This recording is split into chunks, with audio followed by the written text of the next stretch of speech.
Essential question 4 is, how did the definition of citizenship in the new republic exclude Native Americans and African Americans? Native Americans and African Americans were not included as citizens under the new Constitution.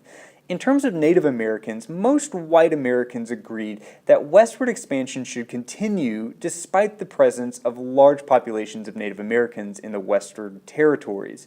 However, according to a law called the Indian Intercourse Act of 1790, all land acquisition from Native Americans needed to happen by way of a treaty. And this means that Native American tribes were generally treated like nations and their sovereignty was recognized, and they needed to be treated as such.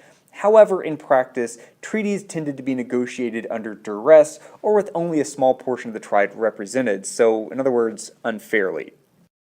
An example of this might be the resistance led by a Native American chief named Little Turtle in the Northwest Territory during this period.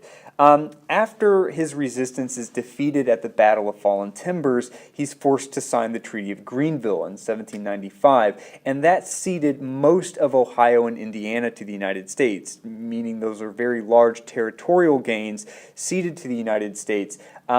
Only after negotiating what is admittedly an unfair treaty that's, like I say, negotiated after the defeat of a Native American tribe, so under duress.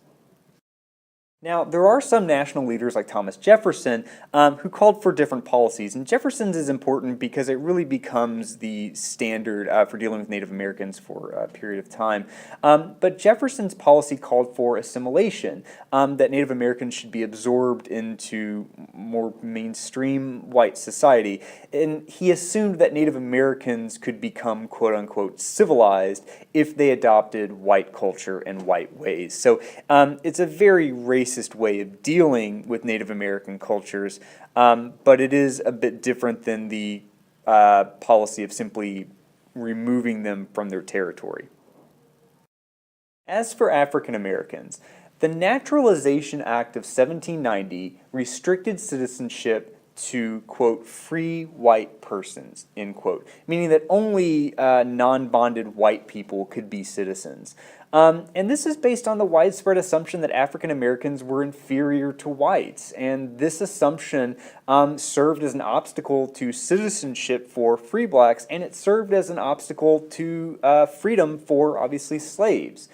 And even though there were some calls for emancipation of slaves, those calls for emancipation were usually coupled with calls for relocation. So the idea went that we should free slaves, but then send them to Africa or send them to the Caribbean or somewhere else. So there was still the assumption that African Americans were a lesser race or an inferior race to whites, and they could not be assimilated into white culture.